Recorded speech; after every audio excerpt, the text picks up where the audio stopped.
test is a new kind of project for us, and it's very exciting. As we started working with the public sector, it became very apparent that the pharmacy channel offered a really important opportunity to increase access to family planning for young girls, for women of all ages. Because in Kenya, the pharmacy channel is the first point of contact for any. As a mother, I can tell you when my kids are sick, the first place I go is the pharmacy.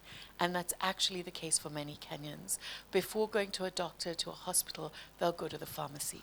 And so many families and communities place a lot of trust in their pharmacist technologist at their local pharmacy.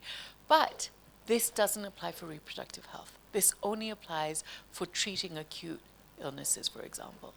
And we wanted to understand, in partnership with our donors, which is the Bill and Melinda Gates Foundation and the Ministry of Health, how can this channel become better, a better channel to serve women for their reproductive health needs. And by that, we're looking at family planning, we're looking at self-care, we're looking at a number of different products, not just one. But DMPA-SC offered an entry point to looking at how we might shape, influence, and evolve the pharmacy channel, community pharmacies in particular, to better serve women in family planning and reproductive health and self-care. Getting into the pharmacy channel, we are trying to see, can we unburden the public sector? So that is one of the areas, and unburden it in a sustainable way. Because pharmacies wear two hats, you know. They are healthcare providers first, then they are also business women and businessmen. Now we want to see how that can be sustainable. So getting this through pharmacy is one of the things we want to test. Another aspect of this is on self-care. More and more we are seeing women and men wanting to do some of the self-care practices by themselves. At pharmacy level, they're able to get that quality counseling, that advice, and really easy to reach. More and more pharmacies are doing calls, WhatsApp, texts. They're easy to reach, you can call them. Now, with self-care, one of the products we're focusing on for family planning is DMPA-SC for self-injection. So that is what we want to see. Can it work? Can it be part of our total self-care package for all clients who come into pharmacy? So we selected a few pharmacies across 9 counties. Currently we have 27 pharmacies. Then we worked with their professional association. So we have Kenya Pharmaceutical Association, which is the professional association for pharmaceutical technologists, and the Pharmaceutical Society of Kenya, which is the professional association for pharmacists. So those are the groups that we work with, on and on with the in-supply team to see how we can test this viability. I am a co-investigator in the market test, and what it means is that we will work together with in-supply to ensure that the project goals are met, and that whatever we needed to achieve to make sure that the market test goes successfully is all met.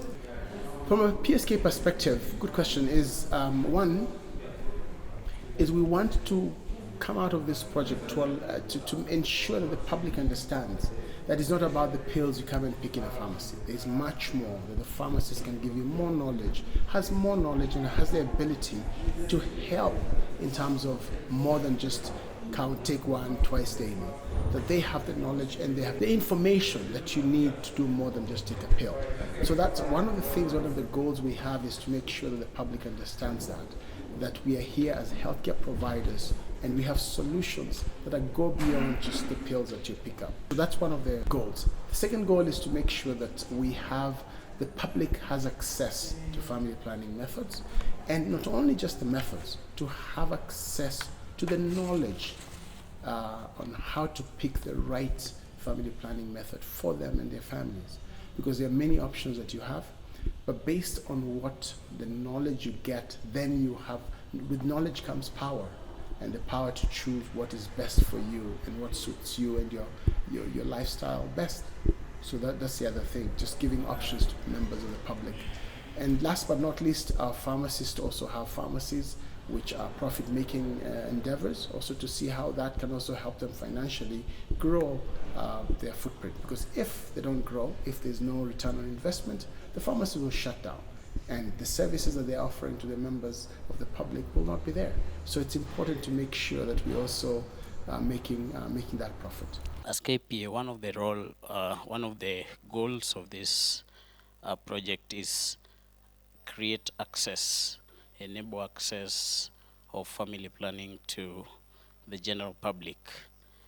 And as KPA, we engage in several advocacy activities that ensures that the general public are made aware of the family planning methods that are available within the pharmacy channel. We also sensitize the general public to know that the pharmacy channel is offering the family quality family planning services. This role we perform it effectively by use of we have created champions and ambassadors that periodically are able to do social media postings in targeted information about the family planning service delivery. This we do almost weekly in their timelines, and even the association. PSK organizes webinars, periodic webinars, to try and disseminate information, educate pharmacists. We are proud to say that we have over 600 attendees per webinar. Sometimes they go up to 1,000, depending on the day. However, we find it a very, very effective channel because, one, it's an engaging platform. Engaging in the sense that we have a dialogue, so we have a presentation, and the presentation is usually thematic. The themes are drawn from what is pertinent from the pharmacist's experience and what we feel can really build on the capacity for pharmacists to provide these services. So once we develop these themes, then we identify speakers who can go through the themes, and we have Menti sessions where we get feedback, live feedback from the attendees before and after the presentation. This gives us a very good picture in terms of how the attendees have grasped immediately, and we also get feedback after, because the webinars are posted on our YouTube channel, and participants, as well as those that were not able to join in at the time, can access this long term. So as a detailer, coming in to support the pharmacies to ensure that they are able to try out different solutions, because the overall goal of the project is for us to find models, pharmacy models that can be able to sustain and provide quality family planning to the public. So as we are testing out different solutions, these are based on the gaps that we have identified from both the pharmacist's perspective as a provider and from the client's perspective in regards to the needs, their family planning needs being met at the pharmacy level. So one of the gaps that we identified was consistent product availability, and for this we are able to look at detailing to find out, do they have these products throughout the month, and is the stocking based on the needs of the client, because we want the client to get a varied method choice so they can be able to make an informed choice. So we do this by communicating constantly with the pharmacies, doing visits monthly just to find out how has the pharmacy been able to meet the needs of their clients. And in case there is a gap within the supply chain on provision of commodities, we look at their suppliers, wherever they are getting their supply from, what was the gap and has it been filled. If not, we come in and intervene and see if it's a particular product and we are working with the provider can they be able to ensure that these pharmacies are able to get the commodity that they need in the correct quantities?